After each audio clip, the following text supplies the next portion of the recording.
Hello बच्चों, कैसे हैं आप लोग। आज हम लोग बिहार बोर्ड के 10th परीक्षा 2026 के लिए क्रैश कोर्स लेकर के मैथमेटिक्स में आए हैं। ये मास्टर क्लास है वास्तविक संख्या का।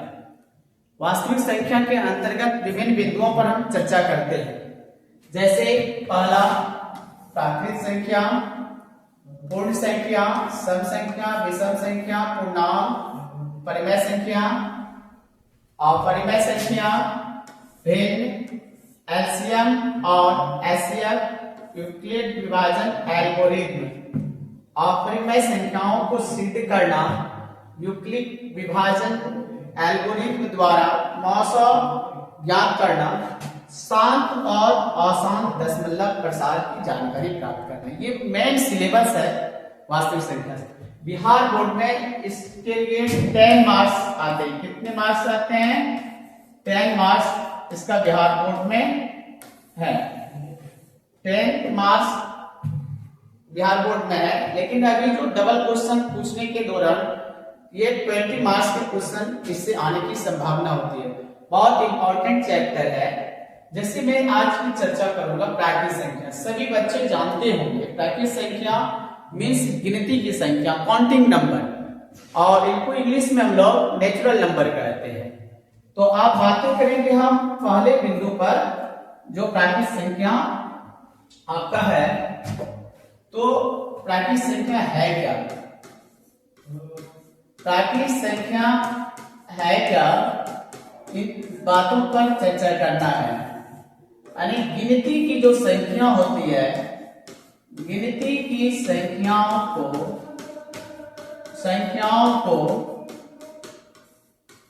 प्राकृत संख्या कहते हैं। गिनती की संख्याओं को हम प्राकृत संख्याएं कहते हैं, और प्राकृत संख्याएं कहते हैं। जैसे आप जानेंगे, इसके सेट को हम n से दिखाते हैं। सेट को कैसे दिखाते हैं? सेट में समुच्चय इसका n होता है, और 1 2 3 4 सो ऑन। ये जो सेट प्राप्त होता है ये प्राकृत संख्या का होता है। और प्राकृत संख्या की सबसे छोटी प्राकृत संख्या जो होती है, छोटी संख्या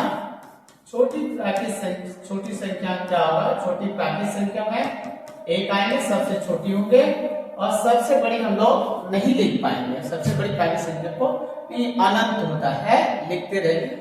दूसरी बातें आता है पूर्ण संख्या की बात करेंगे। आप देखिए पूर्ण संख्या क्या होता है। पूर्ण संख्याएं की बात जब हम करते हैं, पूर्ण संख्याएं ये 0 1 2 3 4 5 सो ऑन। यानी गिनती की संख्या में हम सिर्फ 0 ऐड कर देने से ये पूर्ण संख्या होता है। क्या होता है? पूर्ण संख्या होता है। यानी कह सकते हैं शून्य से शुरू होने वाली गिनती की संख्या को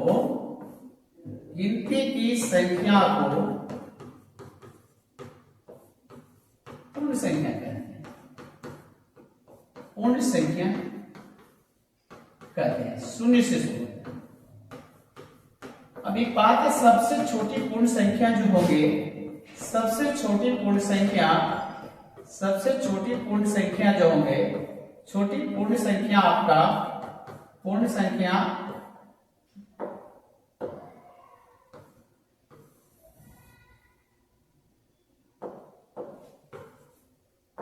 सबसे छोटी पूर्ण संख्या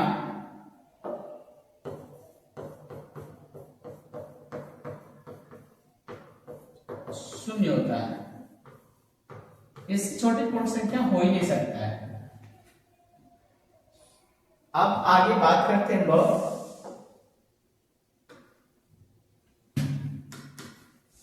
सम संख्या की बात। सम संख्या को हम लोग इवन नंबर कहते हैं। क्या कहते हैं? इवन नंबर कहते हैं। इवन नंबर 2 4 6 8 10 यानी 2 से विभाज्य होने वाली संख्या, 2 से पूर्णतः विभाज्य होने वाली संख्याओं को सम संख्या कहते हैं। सम संख्याएं कहते हैं। जैसे में हम देंगे 2, 4, 6, 8, 10, 12, 16। ये बातें ध्यान देना है। अगर कोई संख्या जैसे मान लीजिए 248, इसके इकाई के स्थान पर कितना है? इकाई के स्थान कितना है? इकाई के स्थान पर संख्या क्या है? 8। तो 8 ये सम संख्या है, अर्थात हम कह सकते हैं कि ये 248 जो हुआ एक सम संख्या है। सम संख्या है, यानी जब इकाई के स्थान पर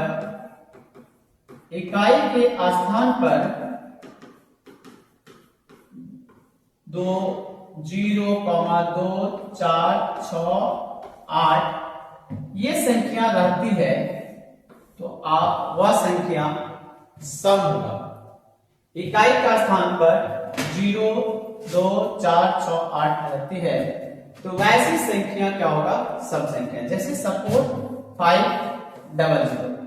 अब इसमें 500 के अंतिम अंक 0 है, जिसके कारण से ये क्या होगा?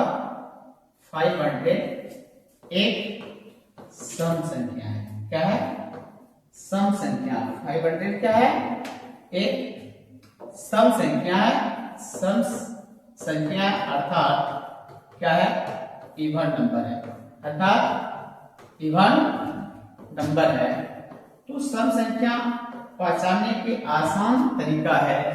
क्या इकाई के स्थान पर 2, 0, 2, 4, 6, 8 रहता है तो ऐसी संख्याएं क्या कहलाते हैं? सम संख्या कहलाते हैं।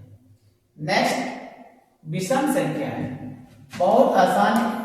जो सम नहीं वो क्या होगा? विषम होगा। तो जो विषम संख्याएं, ऑड नंबर होता है इसका इंग्लिश, ऑड नंबर हम कहेंगे विषम संख्याएं। अब बात आती है विषम संख्या का पॉइंट ऑफ व्यू से देखना चाहेंगे आप।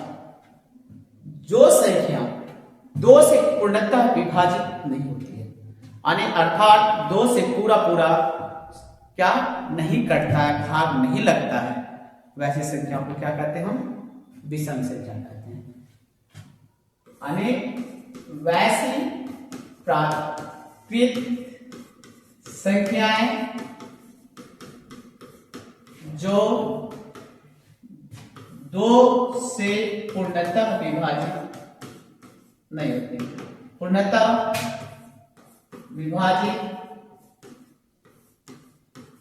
नहीं होती है उसे क्या कहते हैं? विषम संख्याएं कहते हैं। विषम संख्याएं कहते हैं। जैसे एक विषम संख्या होगा, 3 विषम संख्या है, 5 विषम संख्या है, आपका 7 विषम संख्या है, 9 विषम संख्या है, 11 विषम संख्या है, 13 विषम संख्या है, 15 विषम संख्या है, 16 ये सारी संख्याएं क्या कहलाएंगे? विषम संख्या कहलाएंगे। अब आते हैं पूर्णांक पर।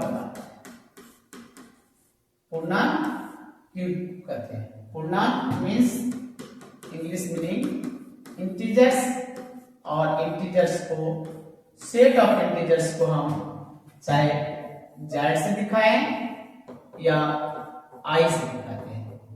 सेट ऑफ इंटीजर्स के अंतर्गत कौन सी संख्याएं आती है? तो ध्यान देंगे -3, -2,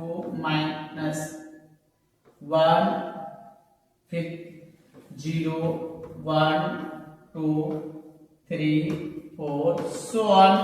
यानी इसके अंतर्गत क्या धनात्मक पूर्णांक भी आते हैं, ऋणात्मक पूर्णांक भी आते हैं, और क्या आते हैं, आपका शून्य भी होता है। धनात्मक पूर्णांक, ऋणात्मक पूर्णांक और शून्य यानी करने का मतलब ऋणात्मक पूर्णांक मिला दो, धनात्मक पूर्णांक मिला दो और शून्य लगा दो संख्या का, अब तब संग्रह हो जाएगा तो क्या होगा, हमारा पूर्णांक होगा। क्या होगा, पूर्णांक। पूर्णांक को दो भाग में बांटा, पूर्णांक जो बांटा दो तरह से इसको देखे, एक धनात्मक बांटा, धनात्मक के अंतर्गत धनात्मक संख्याएं जो आएंगे, धनात्मक पूर्णांक संख्याएं, यानी धनात्मक पूर्णांक इसको बेहतर लिखें, क्या लिखें, धनात्मक पूर्णांक। जब धनात्मक पूर्णांक की बात करें उसमें 1 2 3 4 5 सो ऑन। दूसरी आते हैं ऋणात्मक पूर्णांक। ऋणात्मक पूर्णांक जब आएंगे उसमें -1 -2 -3 -4 सो ऑन सारी संख्या होंगे। एक इसमें शून्य भी आता है, क्या आता है, शून्य। शून्य में ना धनात्मक होता है, ये क्या होता है, उदासीन होता है, ना शून्य पर ना ऋण होता है ना प्लस होता है। तो ये सारे क्या पूर्णांक के अंतर्गत आते हैं। अब आती है बात भिन्न की। अब हम बात करें भिन्न की। भिन्न मीन्स फ्रैक्शन, बहुत आसान चीज है भिन्न। सपोज मैंने क्या किया, पूर्णांक ए को पूर्णांक बी से भाग देने पर प्राप्त जो भागफल होगा, प्राप्त भागफल क्या होगा हमारा, a बाय बी भिन्न कहा जाएगा। क्या कहा जाता है, भिन्न कहा जाता है। तो भिन्न का उदाहरण हम लोग थोड़ा सा भिन्न का एक उदाहरण जानना जरूरी है। भिन्न का उदाहरण जैसे 2/3 5/7 2/7 2/7 हम कर सकते हैं 9/11 इत्यादि। ये सारे भिन्न होते हैं, क्या है, भिन्न है। अब बात आती है परिमेय संख्या के बारे में। बहुत आसान है परिमेय संख्या, जितना भिन्न है वो तो परिमेय संख्या होगा ही, जितना भिन्न है परिमेय संख्या होगा। एक बात ध्यान से सुन लीजिए, यानी कोई भी संख्या जब p/q के रूप में होगा, जो भी संख्या p/q के रूप में होगा वह क्या कहलाएगा, परिमेय। लेकिन q 0 के बराबर नहीं होगा। pq क्या है, pq क्या है, पूर्णांक है। p और q क्या है, पूर्णांक है। जैसे लिख सकते हैं आप कि वैसी संख्या जो p/q के रूप में हो तथा pq पूर्णांक और q 0 के बराबर नहीं हो, तो ऐसी संख्या जहां भी मिलती है वह क्या कहलाते हैं, परिमेय संख्या। उदाहरण के तौर पर हम बहुत सारा ले सकते हैं। शून्य, तो शून्य को भी लिख सकते हैं हम 0/1 लिख सकते हैं। ये भी क्या है, परिमेय संख्या के रूप में है। 1 को भी हम 1/, लिख सकते हैं, 1 परिमेय संख्या। 2 भी होगा 2/1 लिख सकते हैं, परिमेय संख्या। हम -5/7 ये भी परिमेय संख्या है। 2/3 भी परिमेय संख्या है, -2/-3 भी क्या है, परिमेय संख्या है, इत्यादि। ये परिमेय संख्या के आपके उदाहरण हुए। ये सारी संख्याएं जो दिख रहे हैं बोर्ड पर, ये परिमेय है। अब बात आती है क्या, अपरिमेय।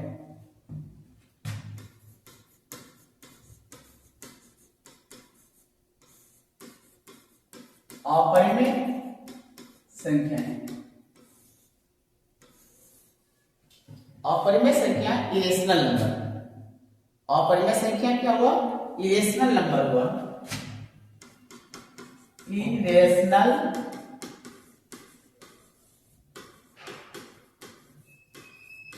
नंबर्स। इरेशनल नंबर्स की जब बात हम करेंगे तो जो p बटे q के रूप में नहीं होगा, वैसी संख्या जो p बटे q के रूप में नहीं होगा, तो क्या कहलाएगा, इरेशनल कहलाएगा। जो रेशनल नहीं होगा वो इरेशनल होगा। देखेंगे, जो संख्याएं क्या p/q के रूप में नहीं हो, उसे अपरिमेय संख्या कहते हैं। क्या कहते हैं, अपरिमेय संख्याएं कहते हैं। जैसे कोई बोलते हैं आप लोग, क्या पाई अपरिमेय है, π/2 अपरिमेय है, π/6 अपरिमेय है, 2 + √3 अपरिमेय है, √3 अपरिमेय है, √2 अपरिमेय है, √5 अपरिमेय है, 1/√2 अपरिमेय है, 7/√2 क्या अपरिमेय है, 2.123 अपरिमेय है। ये सारी संख्याएं जो मिलती है, ये सारी संख्याएं क्या है, अपरिमेय का उदाहरण है। पाई अपरिमेय है, जबकि 22/7 जो होता है पाई का वैल्यू 22/7, ये क्या है, परिमेय है। वो सन्निकट मान होता है, अप्रोक्सीमेट वैल्यू होता है, इस कारण से उसको परिमेय संख्या 22/7 को मान लिया गया। 22/7 परिमेय, पाई का सन्निकट वैल्यू होता है, निकटतम वैल्यू होता है, इस कारण से 22/7 क्या है, परिमेय। जबकि पाई का कोई भी गुणज आपको मिल जाए तो क्या होगा, अपरिमेय संख्या होगा। कोई कहेंगे π/20 अपरिमेय होगा, π/4 अपरिमेय होगा। तो पाई के कोई भी गुणज मिल जाए, सारे अपरिमेय होंगे। अब बात आती है कि संख्या, हम जिन चैप्टर को पढ़ना चाह रहे हैं वह संख्या क्या है, वास्तविक संख्या। वास्तविक संख्या की बात करना है मुझे। वास्तविक संख्या क्या होता है, ध्यान से देखिए, ये वास्तविक संख्या, क्योंकि 10th क्लास का जो सिलेबस है यहीं से है। वास्तविक संख्या, रियल नंबर्स। वास्तविक संख्या मतलब रियल नंबर्स होगा, और रियल नंबर्स जो होता है वह परिमेय और अपरिमेय का संग्रह होता है। यानी परिमेय और अपरिमेय संख्याओं के संग्रह को, संख्याओं के संग्रह ब्रैकेट में समुच्चय को वास्तविक संख्या कहते हैं। क्या क्या कहते हैं? वास्तविक संख्याएं कहते हैं।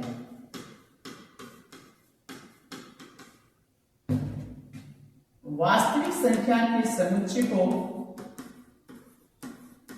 वास्तविक संख्याएं के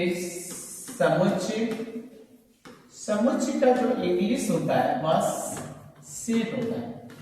सेट को आर से सूचित करते हैं।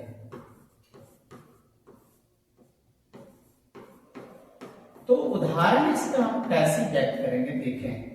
तो r बराबर √3 √2 pi pi by 4 2.0123 dash dash dash क्या 2 प्लस √3 बाय 2 √3 सो जितनी भी संख्या इस प्रकार से होंगे जिसको आप परिमेय और अपरिमेय कहते हैं, दोनों को मिला दें तो हमारी वास्तविक संख्या प्राप्त होते हैं। देखिए किसी भी सेट को दिखाने के लिए हम मिडिल ब्रैकेट का प्रयोग करते हैं। बड़ी कोष्टक नहीं लेंगे ना, आप स्मॉल ब्रैकेट का प्रयोग करेंगे। सेट को दर्शाने के लिए, समुच्चय को दर्शाने के लिए किस चीज का प्रयोग करेंगे? आप मिडिल ब्रैकेट का उपयोग करेंगे। अब यहीं से बात आती है आगे यूक्लिड का भाग लेना। यूक्लिड का भाग लेना अर्थात उसको हम यूक्लिड विभाजन एल्गोरिथ्म कहते हैं। ये जो लगता है दो पूर्णांक के लिए ही लगता है। आप दोनों पूर्णांक धनात्मक हो उसी के लिए, दो से अधिक पूर्णांकों के लिए यह लागू नहीं होता है यूक्लिड का भाग लेना। बचपन में आपने पढ़ा होगा विभाज्यता का नियम में जांच करने के लिए भाज्य बराबर भाजक गुना भागफल प्लस शेष, यही यूक्लिड का विभाजन नियम है। लेकिन हम दो पूर्णांकों के लिए लागू करते हैं और इस चैप्टर में हम मौसम ज्ञात करने के लिए इसका प्रयोग करते हैं। यूक्लिड का भाग लेमा को, यूक्लिड का विभाजन एल्गोरिथम को, तो थोड़ा सा उस पर चर्चा हो जाए। यूक्लिड विभाजन या यूक्लिड एल्गोरिथम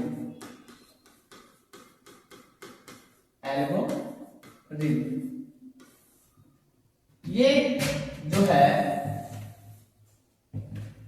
यूक्लिड मैथमेटिशियन थे, उन्होंने बताया क्या बताया है? ए और बी दो पूर्णांक के लिए। किसके लिए? ए और बी दो पूर्णांक के लिए एक नियम दिया है। क्या दिया? ध्यान से देखें। A is equal to b cube plus r, जहां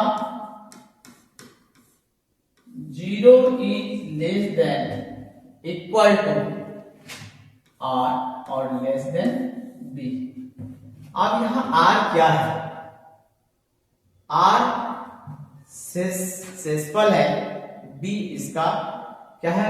भाजक है, और क्यू यहां जो लिखा हुआ है क्यू क्या है? भागफल है। इसको बचपन की क्लासों में आपने पढ़ा होगा, भाज्य बराबर भाजक गुना भागफल प्लस शेष या शेषफल। अब इसको इंग्लिश में इसी चीज को हम क्या करते हैं? Divisor into quotient plus reminder.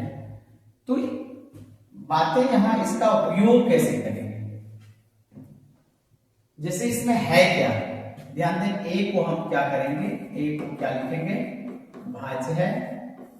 B क्या है? हमारा भाजक है। क्यू क्या है? हमारा इस जगह ये क्या है? भागफल है। या शेषफल है।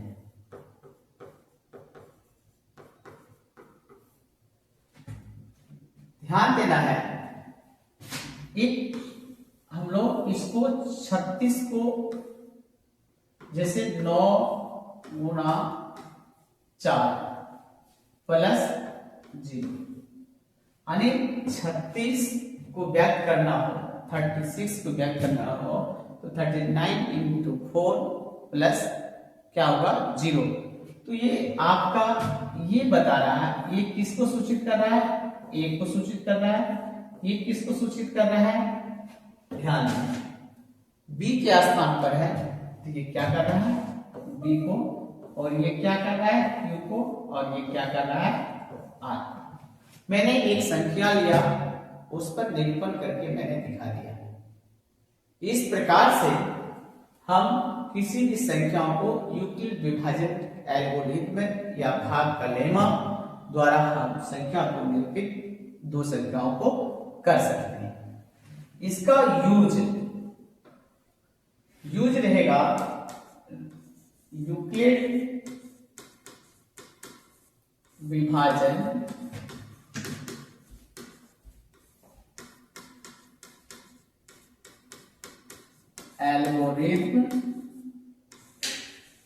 एल्गोरिथम का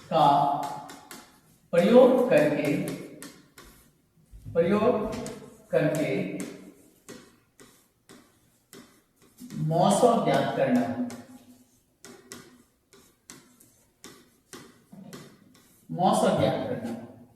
यूक्लिड विभाजन एल्गोरिथम का प्रयोग करके मौसम ज्ञात करना है। अब देखना है, एक छोटा सा क्वेश्चन में आपके सामने रख रहा हूं, 135 और 225। आपने सीखा होगा, बचपन की क्लासों में सीखा होगा भाग विधि द्वारा मौसम। देख लो, आपने बचपन की क्लास में सीखा था भाग विधि द्वारा मौसम। मौसम कहने का मतलब होता है HCF, और HCF का मतलब होता है हाईएस्ट कॉमन फैक्टर। आप किसका 135 और 225 का हमको निकाल के दिखाना है। तो हम 135 से किसे भाग देते हैं 225 में। एक बार में 135 माइनस करोगे तो क्या होगा 0। अब क्या होगा, एक यहां से लेंगे तो 12 हो जाएगा, 12 में 3 चला जाएगा तो 9 बचेगा 90। पहला स्टेप यूक्लिड विभाजन में भी इसी प्रकार से होता है। देखें क्या लिखें, बड़ी संख्या इस बार रखेंगे। 135 को आपने एक बार गुणा किया, आप प्लस क्या हो जाएगा, तो रिमाइंडर आपका बचा, शेष पर जो बचा वही हमने लिख दिया। दूसरा स्टेप देखेंगे भाग विधि में हम क्या करते हैं, 135 को यहां रखते हैं, एक बार में 90 माइनस किए तो क्या होगा आपका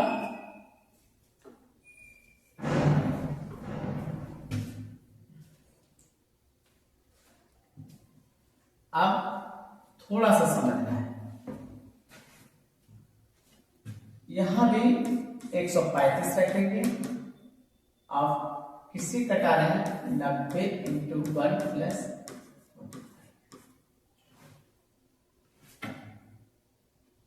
अब इस 45 ये वाला उत्तर जाएगा यहाँ, तो 45 दूना 90। अब इस भाग विधि से HCF कितना 45, इससे भी थोड़ा सा देखना है 90 45 इंटू 2 प्लस 0। आप समझना है, ये जब भी आप सही करेंगे ना तो ये मिलता चला जाएगा। लास्ट कितनी बार करना है, जब तक शून्य नहीं आए, क्या रिमाइंडर शून्य हो जाए तो आप समझ लेंगे। इसको हम लिखेंगे, दर्शाएंगे। HCF कितना 135 और 225 का कितना मिला 45। ये तरीका और ये तरीका दोनों सेम है, लेकिन ये भाग विधि है। इस तरीके को हम क्या कहते हैं, यूक्लिड विभाजन एल्गोरिथम। जैसे आप दूसरे सवालों पर चर्चा हम करना चाह रहे हैं। दूसरा सवाल इसी का है, 196 और 38,220। आप 38,220 बड़ी संख्या, 196 को हम 195 बार गुना करते हैं प्लस 0 लिखते हैं, तो आपका HCF जो होगा, ध्यान देंगे, HCF 38,220 और 196 का जो होगा वह क्या होगा 196 का कॉमन चीज होगा जो दोनों में होगा। कई सवाल, जैसे तीसरे सवाल पर हम लोग चाहते हैं बात करना, 867 और 255। 867 और 255 जब हम बात करते हैं, ये इंपॉर्टेंट सवाल बिहार बोर्ड में ये क्वेश्चन पूछे गए हैं। तो 867 आप यहां रखेंगे, 255 को आप 3 से मल्टीप्लाई करेंगे, देख लीजिए करके, कोई दिक्कत नहीं। 255 गुना 3, 5 3 15, 5 3 15 1 16 और 3 गुना 6 7। अब 867 में हम क्या करेंगे, 765 को माइनस करेंगे। देखिए 7 में 5 गया 2 0 102। अब यहां आ गया 102 रिमाइंडर। अब इस 255 को उठा करके हम कहां लाते हैं, इस जगह पर। 255 को इस जगह पे लाएंगे, 102 गुना 2 तो क्या होगा 204। अब तो 51 बचा, फिर इसको उठा करके इस जगह पे लाते हैं और जो रिमाइंडर था उससे मैंने 2 बार मल्टीप्लाई किया, तो मल्टीप्लाई किया 2 से, तो शेषफल हमारा क्या हो गया 0। HCF आपका आ गया क्या 255 और 867 का जो आया HCF वो आ गया 51। इस प्रकार से हम यूक्लिड विभाजन एल्गोरिथम द्वारा हम HCF ज्ञात करते हैं। एक आपको हम होमवर्क देते हैं, एक चौथा नंबर आपको होमवर्क देते हैं, 452 12,576। अब दूसरा होमवर्क 40 52 यानी 4052 12,576। 2 होमवर्क। ये क्वेश्चन फिर भी बिहार बोर्ड के लिए इंपॉर्टेंट है, इसको खासकर बना लीजिएगा। अब आते हैं बात, थोड़ी सी जानकारी आगे बढ़ाते हैं। क्या अभाज्य गुणनखंडन क्या है? अभाज्य गुणनखंड के गुणनफल के रूप में, गुणनफल के रूप में किसी भी संख्या को व्यक्त करना, रूप में व्यक्त करना। ये क्वेश्चन थोड़ा सा ध्यान देना है आप लोगों को। पहला क्वेश्चन आपका 140 यानी 140 है। 140 को हम अभाज्य गुणनखंड के गुणनफल के रूप में लिखना चाहते हैं। अब 140 को जब हम लिखेंगे तो क्या करेंगे, सबसे पहले जो बचपन की क्लासों में हमने सीखा था, 2 से भाग दिया 70, 2 से भाग दिया 35 और 2 से जब भाग दिया कटेगा नहीं कटेगा। उस स्थिति में उससे बड़ी अभाज्य संख्या का सिलेक्ट करना है। तो अभाज्य संख्या जो बड़ी करना है वो आपका 3 भी नहीं लग रहा है, तो इस स्थिति में 5 लगेगा, 7 बार में कट गया। तो हम 140 को हम लिख सकते हैं, 140 को क्या लिख सकते हैं, 2 × 2 × 5 × 7। अब देखो 2 पर पावर 2, 5 गुना 7, ये जो आया आपका ये अभाज्य गुणनखंड के गुणनफल के रूप में आया। अब एक बात है कि सर अभाज्य संख्या ही हम नहीं जानते हैं, तो यहाँ थोड़ा सा अभाज्य संख्या के बारे में जानें। अभाज्य संख्याएं जो होते हैं इसको हम लोग प्राइम नंबर या रूट संख्या कहते हैं। इसको क्या कहते हैं, रूट संख्याएं कहते हैं। क्या कहते हैं, रूट संख्याएं कहते हैं। ध्यान देना है, इसको इंग्लिश में प्राइम नंबर के नाम से जाने जाते हैं, प्राइम नंबर। यानी क्या होता है, वैसी प्राकृत संख्या जो 1 से बड़ी हो, जिसका अभाज्य गुणनखंड क्या या स्वयं और क्या 1, इसके अलावा कोई उसका अभाज्य गुणनखंड नहीं मिले। तो ध्यान देना कि स्वयं से विभाजित हो और क्या 1 से विभाजित हो, 2 से अधिक नहीं हो उसका कोई गुणनखंड। तो इसमें कौन कौन आता है, 2, 3, 5, 7, 11, 13, 17, 19। ये सारी संख्याएं अभाज्य संख्या कहते हैं। हम लिख सकते हैं ऐसी संख्याएं जो 1 और क्या खुद मीन्स सेल्फ से विभाज्य और अन्य किसी संख्या से विभाजित न हो, अन्य किसी संख्या से विभाज्य न हो, अर्थात भाग ना लगे। तब हम क्या कर सकते हैं, अभाज्य संख्या कहते हैं। ये सब संख्या को अभाज्य संख्या कहते हैं। और इसको क्या कहते हैं, अभाज्य संख्या के गुणनखंड के गुणनफल का रूप। किसको, 140 को हमने तोड़ दिया अभाज्य संख्याओं में, किस रूप में, इन संख्याओं के रूप में तोड़ दिया, तब इसको हम गुणनफल के रूप में लिख दिया। तो क्या क्या कहलाया, ये अभाज्य संख्या के गुणनखंड के गुणनफल।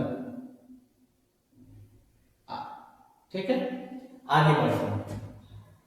जब आगे बढ़ेंगे हम बात करेंगे एलसीएम पर विशेषकर। एलसीएम का नाम सुने होंगे आप लोग। एलसीएम का मतलब होता है लिस्ट कॉमन मल्टीपल। अब एक बात कहना चाहेंगे हम, हिंदी थोड़ा जानकारी रखना चाहिए। लघुत्तम समापवर्ती और लघुत्तम समापवर्ती का मतलब होता है, हम लोग शॉर्टकट में लिखते हैं लॉग और सम। तो इस तरह से हम लोग, इसकी 2 विधियां हैं। एक विधि को हम कहते हैं भाग विधि और दूसरी विधि को, इसको हम लोग डिवीजन मेथड भी कहते हैं। और दूसरा क्या होता है, प्राइम फैक्टराइजेशन मेथड, जो बच्चों की क्लास में होते हैं। भाग विधि दूसरा क्या होता है,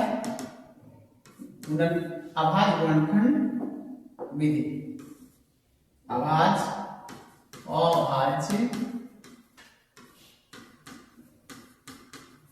गुणनखंडन विधि। ध्यान दीजिए, यही इस 10th की क्लास में इसी विधि द्वारा आपको पूछे जाएंगे सवाल। लेकिन एक छोटा सा क्वेश्चन पर हम लोग चर्चा करेंगे, भाग विधि भी और किस पे, आवाज गुणनखंड। जैसे भाग विधि से मुझे निकालना है, हमने लिखा 40 और 45। इसको किस विधि से, भाग विधि से 40 और 45 लिख करके कटाना चाहिए। कौन सा पहाड़ा सबसे पहले, आवाज संख्या लेना है तो 2 लेंगे, दोनों तो नहीं कट रहा है तो नहीं लेंगे। 3 लेना चाहते हैं तो 3 से भी नहीं कट रहा, उस प्रश्न 4 तो आवाज संख्या है नहीं तो उसको हम ले भी नहीं सकते, तो क्या लेना है हमें, 5 लेना है। 5 से अगर 40 कटाना चाहिए तो 8 पंचे 40, 8 बार में और ये 9 बार में। क्या आप इसके आगे हम कर पाएंगे, नहीं कर पाएंगे। नहीं कर पाएंगे तो हमारा एलसीएम जो प्राप्त होगा वो क्या होगा, 5 × 8 × 9।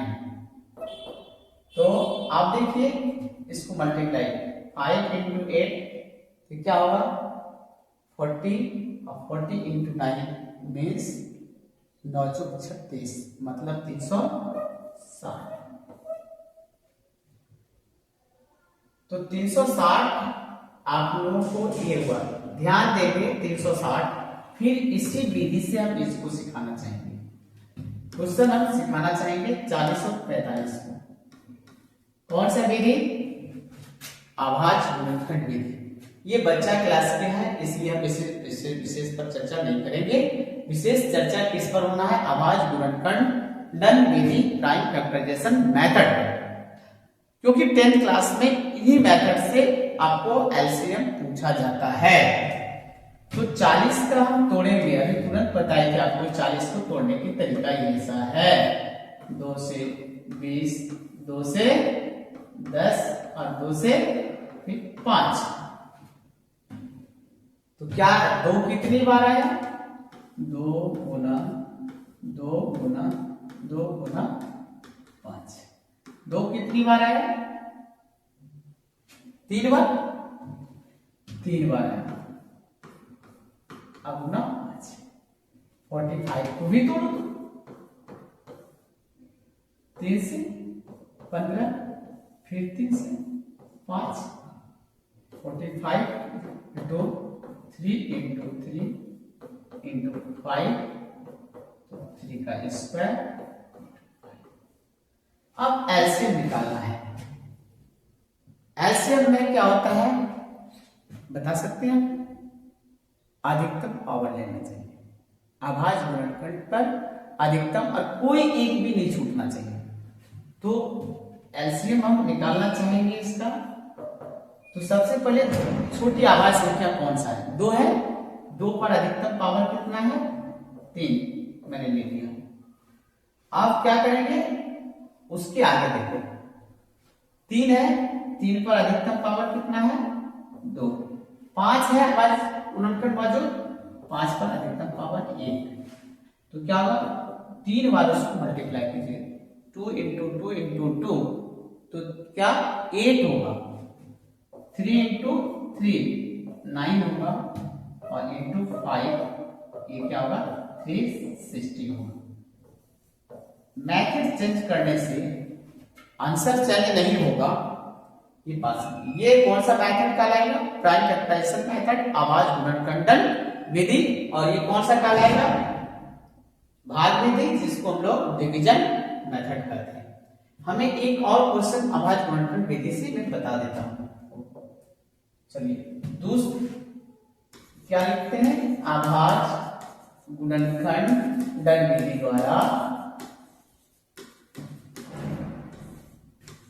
विधि द्वारा एलसीएम ब्रैकेट में लॉस ऑफ ज्ञात करें। ये क्वेश्चन दिया और 2 क्वेश्चन, दोनों क्वेश्चन बिहार बोर्ड में पूछा हुआ है। पहला 12, 15 और 21, 2 नंबर पूछता है। तो 12 का टुकड़ा करो ना, 2 से 6, 2 से 3, 15 का बोलो 3 से 5, फिर 21 का 3 से 7। अब टुकड़ा होगा नहीं होगा, ध्यान देंगे। 12 को लिखेंगे 2 इंटू 2 इंटू 3 मीन्स 2 पर कितनी पावर, 2 पावर इंटू 3। फिर 15 को क्या लिखेंगे 3 इंटू 5। 21 को क्या लिखेंगे आप 3 इंटू 7 लिखेंगे। यही लिखना है। आप एलसीएम प्राप्त करना चाहते हैं, सबसे छोटी अभाज्य संख्या कौन है 2, उस पर अधिकतम पावर, लॉएस्ट पावर नहीं लेना है, जो मैक्सिमम पावर होगा वो लेना है। तो कितना है 2 पर 2 पावर। 3 पर अधिकतम पावर 1 ही है, 3 बार नहीं ले लेना है इसको, 1 बार लेना अधिकतम पावर। फिर 5 मौजूद है, 5 पर अधिकतम पावर और 7 पर अधिकतम पावर। जितनी अभाज्य संख्याएं होंगे सारी अभाज्य संख्याओं को शामिल एलसीएम के अंतर्गत करना होगा, गुणनखंड में जितना भी प्राप्त होगा। तो आप देखिए इन चीजों को 2 इंटू 2 कितना होगा 4 इंटू 3 इंटू 5 इंटू 7।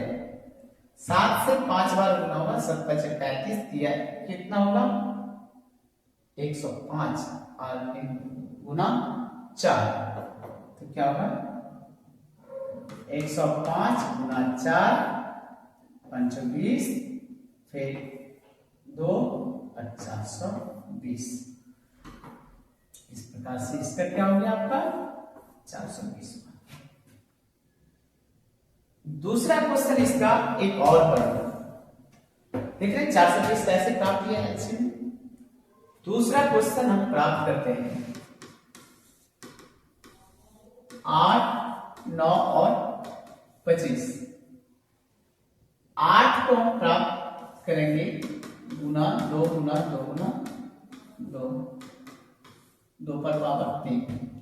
9 को 3 इंटू 3 क्या होगा 3 पर पावर 2। 25 को हम क्या प्राप्त करेंगे 5 इंटू 5, तो क्या होगा 5। एलसीएम मुझे प्राप्त करना है, ध्यान देंगे। तो 2 का अधिकतम पावर 3, फिर 3 का अधिकतम पावर 2 और 5 का अधिकतम पावर कितना हो गया 2।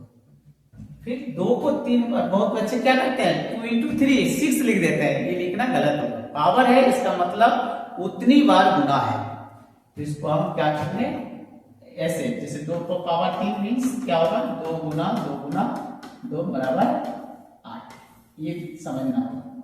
उसी तरह से ये 8 हो गया, ये 9 हो गया और ये 25 हो गया। 25 गुना 8 करेंगे 200 और 200 गुना 9 करेंगे तो क्या हो गया 1800। तो इस प्रकार से हम अभाज्य गुणनखंड विधि द्वारा क्या करते हैं, अभाज्य गुणनखंड विधि द्वारा एलसीएम प्राप्त करते हैं। अब एक बात आया कि परिमेय और अपरिमेय संख्याओं को सिद्ध करना है। परिमेय और अपरिमेय संख्याओं को सिद्ध करना है कैसे, परिमेय तो फिर पूछता नहीं है, परीक्षा पूछता है अपरिमेय संख्याओं को सिद्ध करें। जैसे एक छोटा सा क्वेश्चन हम लेकर के चलते हैं। एक छोटा क्वेश्चन आपके बीच लिखते हैं कि साबित करें कि 1/√2 एक अपरिमेय संख्या है।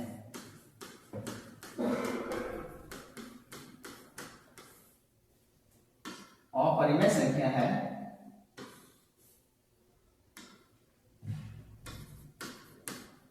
अब इसको साबित हो सकता है, आपको इंग्लिश में प्रूफ दैट इरेशनल नंबर करना लिखा हुआ है, तो हिंदी में साबित करें, सिद्ध करें या दिखाएं, कॉमन क्वेश्चन रहेगा, या दिखाइए, ये सारी चीजें बातें लिखी हुई है। तो इसके हम प्रूफ करना चाहेंगे। क्या है, मान लेना है, माना 1/√2 एक परिमेय संख्या है। और परिमेय सिद्ध करना है तो उल्टा मान लो। क्या मान लो, परिमेय मान लो। एक परिमेय संख्या है। अगर परिमेय संख्या है तो 1/√2 जो होगा वह p/q के रूप में होगा, और जहां क्या होगा, pq पूर्णांक होगा।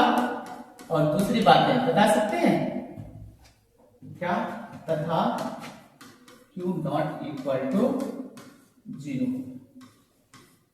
तभी ये परिमेय संख्या हो सकती है।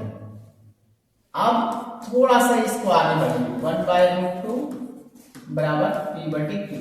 थोड़ा सा यहां सीखना है। हरों का परिमेयकरण आपने सीखा होगा, हरों का परिमेयकरण आपने सीखा होगा। तो हरों का परिमेय मतलब क्या, √2 को परिमेय संख्या के रूप में बदल देना है। तो 1/√2 इंटू √2, फिर क्या होगा, √2 से मल्टीप्लाई किया, डिवीजन किया, तो क्या होगा, p/q। अब p/q हो गया 1 इंटू √2, ये √2 हो गया, और फिर ये क्या हो गया, 2 हो गया, p/q होगा। क्रॉस मल्टीप्लिकेशन आप लोगों को आता होगा, ये 2 जाएगा इसमें मल्टीप्लाई हो, तो बचेगा यहाँ √2, और 2 जो मल्टीप्लाई होगा 2p/q। ये भी तो pq के रूप में आ गया ना, p/q के रूप में। जब p/q के रूप में आया तो यहाँ एक लाइन आपको दिखाना है। थोड़ा सा समझ लें, अगर आप इसको समझ लिए तो आगे बढ़ते हैं।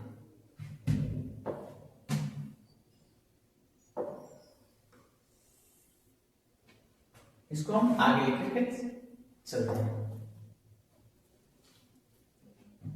क्या, ये √2 जो हुआ ये परिमेय संख्या हो जाएगा। क्यों होगा, क्योंकि ये p/q के रूप में आ गया, ये परिमेय संख्या हो गया। जब ये p/q के रूप में आ गया ये परिमेय संख्या होगा। परंतु आप डिफिनेशन परिभाषा के अनुसार से जानते हैं क्या, परंतु क्या है, √2 एक क्या है, अपरिमेय संख्या है। अपरिमेय जब संख्या है तो इस √2 के बदले हम अपरिमेय संख्या लिख सकते हैं। अब क्या लिख सकते हैं आप, इस √2 के बदले अपरिमेय संख्या लिख सकते हैं। क्या लिख सकते हैं, अपरिमेय संख्या लिख सकते हैं। लेकिन इधर क्या होगा, इधर परिमेय संख्या होगा। ये बिल्कुल ही गलत होगा। जो कथन हमारा आया वह बिल्कुल गलत हो गया। लिखेंगे क्या, अतः या अतः बाद में ही देना है आपको। यह कथन या उपरोक्त कथन लिख सकते हैं, यह कथन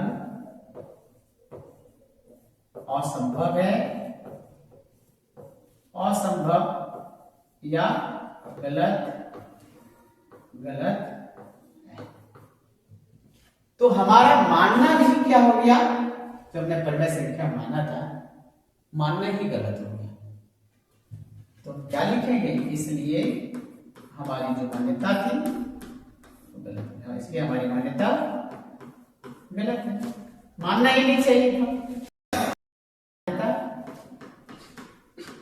गलत है।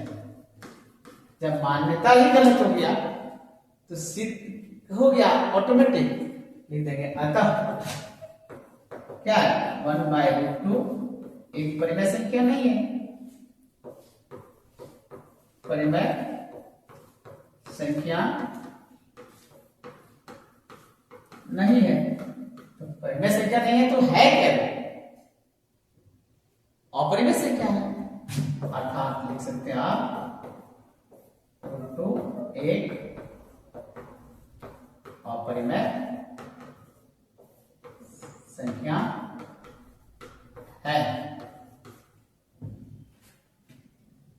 अब थोड़ा सा एक और क्वेश्चन पर जाए। आज पूरे चैप्टर का निचोड़ है, ध्यानपूर्वक पढ़ेंगे तो आपको कहीं प्रॉब्लम नहीं होगा। एक क्वेश्चन √2 पर हम लोग चलते हैं। इसका सिद्ध करें कि √2 ये इंपॉर्टेंट क्वेश्चन ध्यान रखिए। √2 एक क्या है? अपरिमेय संख्या है। क्या है? अपरिमेय संख्या है। बहुत बार ये बोर्ड में पूछे गए हैं, तो इसको प्रूव करने के लिए सबसे पहले आप क्या करेंगे? मान लेंगे। माना √2 एक परिमेय संख्या है। जब परिमेय संख्या है तो क्या होगा? इसलिए √2 = p/q, जहां pq पूर्णांक तथा q ≠ 0। अब हम क्या करेंगे? इसको थोड़ा सा आगे करेंगे। क्या करेंगे? दोनों तरफ वर्ग करने पर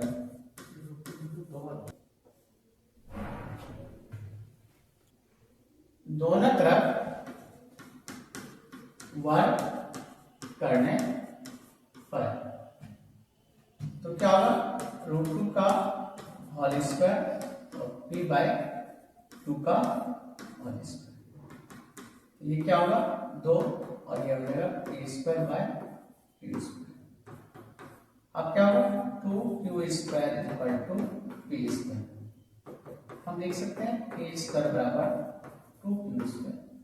इससे साफ स्पष्ट होता है कि p² 2 से भाग लगेगा।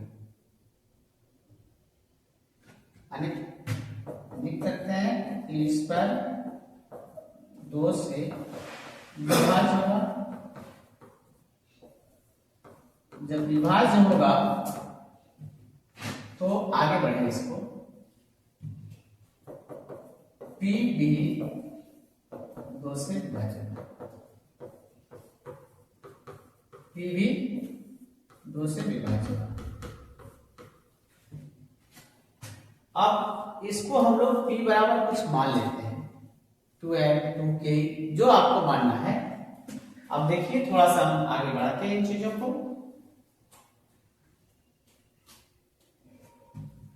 क्या करते हैं? माना p बराबर 2k। अब थोड़ा सा देखना है। अभी तुरंत p² बराबर 2q² है ना, p के स्थान पर 2k का होल स्क्वायर करना है। ये 2q², 2 × 2 4, 4k² बराबर 2q²। अब कट जाएगा, कटा लीजिए ना, 2 से कट गया तो क्या होगा? 2k² बराबर q²। यहां ध्यान देना।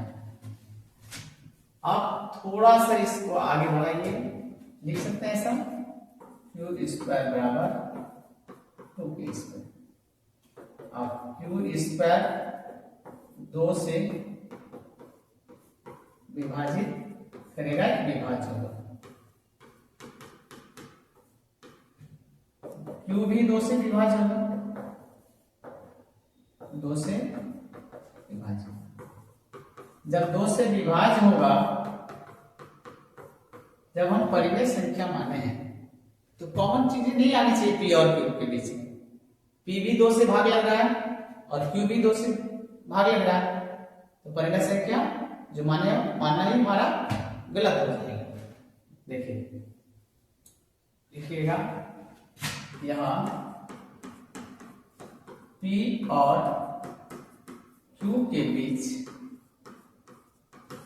क्या आया, एक उभयनिष्ठ गुणनखंड, कॉमन गुणनखंड मिल गया जो मिलना नहीं था। गुणनखंड 2 है जो हमारी मान्यता का विरोध करती है। मान्यता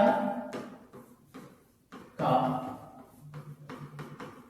विरोध करती है या विरोधाभास प्रकट होता है।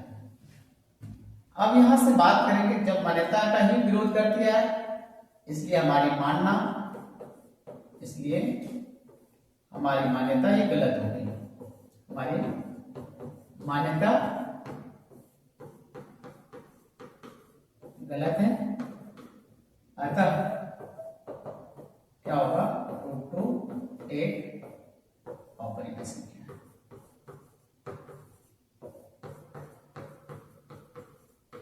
है। बहुत इंपॉर्टेंट क्वेश्चन है √2। एक बार आप पुनः देख लें, इस प्रकार से कुछ होमवर्क आप ले लें। AW के रूप में आपको √3 सिद्ध करके देखना है, √5 सिद्ध करके देखना है, √7 देखना है, √11 देखना है। ये सारी संख्याएं आप आराम से √2 का जो फॉर्मेट है इस पर बैठा दीजिएगा। सिर्फ जो माने हैं इस जगह ना, 2 के जो माने हैं उस जगह पर आप √3 में 3 के मान लीजिएगा, √5 वाला में 5 के मान लीजिएगा, √7 वाला में 7 के मान लीजिएगा, √11 में 11 के मान लीजिएगा। इसके थोड़ा सा हम आगे और बढ़ते हैं। अब प्लस वाला आता है।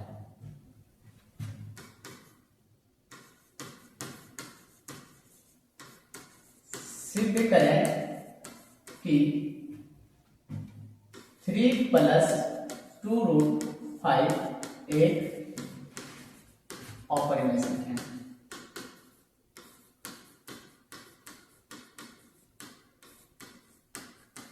ये प्लस भी हो सकता है, माइनस भी हो सकता है, तो इसको प्रूव करना है।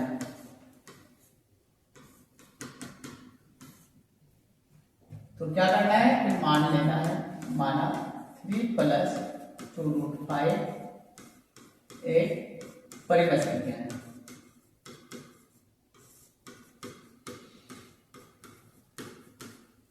जब परिमेय संख्या है तो ये क्या हो जाएगा, 3 + 2√5 बराबर 3/q, जहां शॉर्ट में लिखना चाहते हैं q ≠ 0। आप क्या करेंगे, हम 3 + 2√5 यहाँ रखेंगे, p/q के बराबर हो गया। तो जिसके साथ रूट लगा है ना उसको हम यही रखेंगे, और जो नहीं लगा है जिसके साथ उसको हम इस पर लेंगे। तो प्लस में है तो उधर जाएगा तो माइनस में होगा।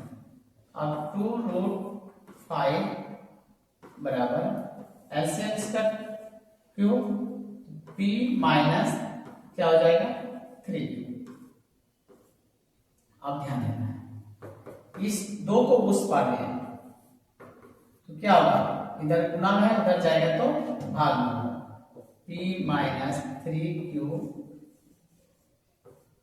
बटे q, और बटे कितना हो जाएगा 2। अब आगे बढ़ते हैं लोग इसको लेकर, तो क्या होगा, √5 = p - 3q, और ये क्या हो जाएगा 2q। ये बटे के रूप में आ गया ना, इसका मतलब क्या हो गया, ये परिमेय संख्या हो गया। √5 ये क्या हो गया, परिमेय संख्या।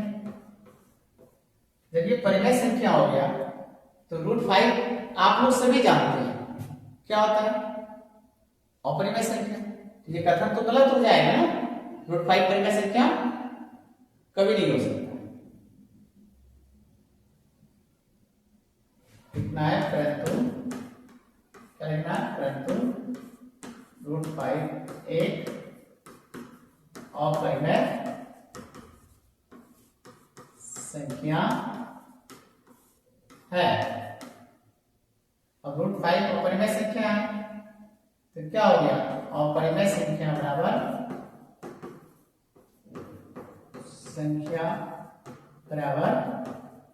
परिमेय संख्या ऊपर के कथनों के अनुसार से। यह कथन गलत है। जब गलत हो गया इसलिए हमारी मान्यता ही गलत हो गई। हमारा मानना गलत है। जब मानना गलत है क्या होगा, अतः 3 + 2√5 एक परिमेय संख्या नहीं है।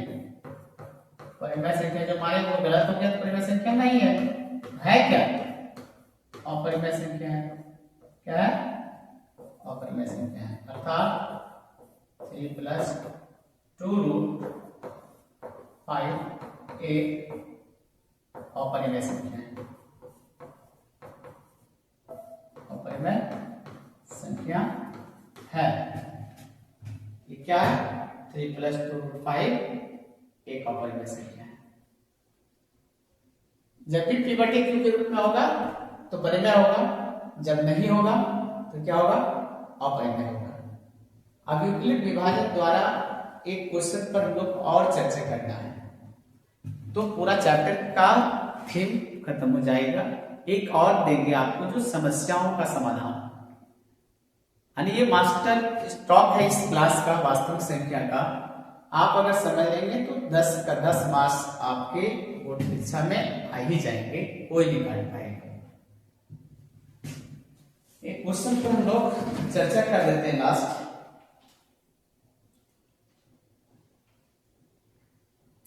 दिखाए कि एक धनात्मक विषम पूर्णांक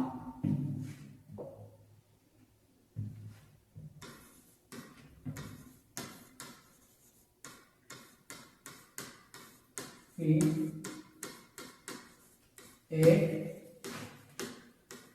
धनात्मक विषम पूर्णांक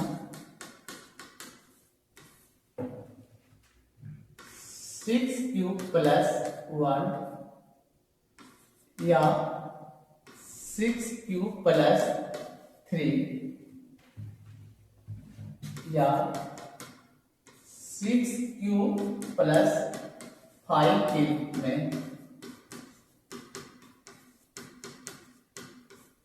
होता है, जहां क्यू क्या है, एक पूर्णांक, जहां क्यू एक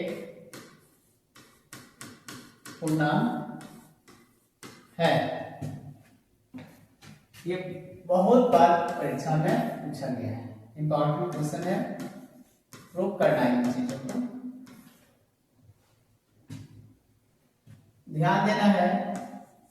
पहले क्या करना आप लोगों को, इस क्वेश्चन के लिए यूक्लिड विभाजन का नियम आप लोग पढ़ाए थे। आप लोगों को क्या था, यूक्लिड विभाजन के नियम से, ये नियम क्या कहता था, थोड़ा सा a = b³ + r, जहां 0 is <= r और b। 6³ + 1 है, 6³ + 3 है, 6³ + 5 है ना, तो हम b बराबर यहाँ क्या लेंगे, b बराबर 6 रखने पर। अब इसमें हम रखते हैं, अब क्या होगा बोलो, a बराबर b के जगह पर 6 हो जाएगा, 6³ + r। इससे क्या स्पष्ट हो गया, जहां r का वैल्यू था वह 0 से बड़ा होगा या बराबर होगा, और क्या होगा, b से छोटा मीन्स 6 से छोटा होगा। तो r बराबर क्या होगा, 0 1 2 3 4 और 5। लेकिन क्या लिखा है वहां क्वेश्चन, धनात्मक विषम पूर्णांक लिखा है। क्या लिखा है, धनात्मक विषम पूर्णांक।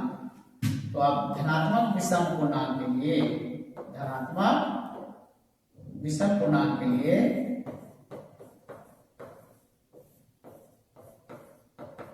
विषम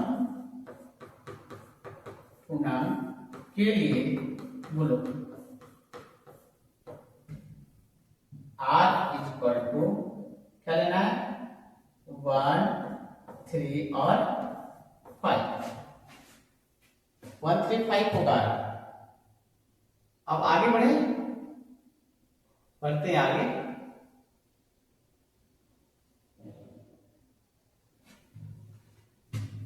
जब r बराबर हम क्या लेंगे 1, a बराबर क्या होगा 6 क्यूब प्लस 1। जब r का मान हम क्या लेंगे 3, a बराबर क्या हो गया 6 क्यूब प्लस 3। जब r बराबर हम लेंगे 5, a बराबर क्या होगा 6 क्यूब प्लस 5। तो देख लिए प्रूफ हो गया। अतः हम लिखेंगे कोई भी धनात्मक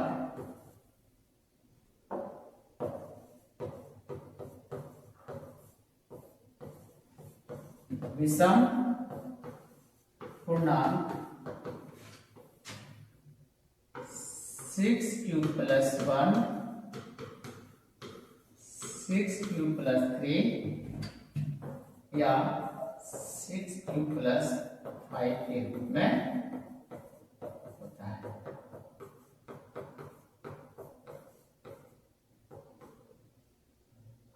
जहां क्या 2a पूर्णांक है।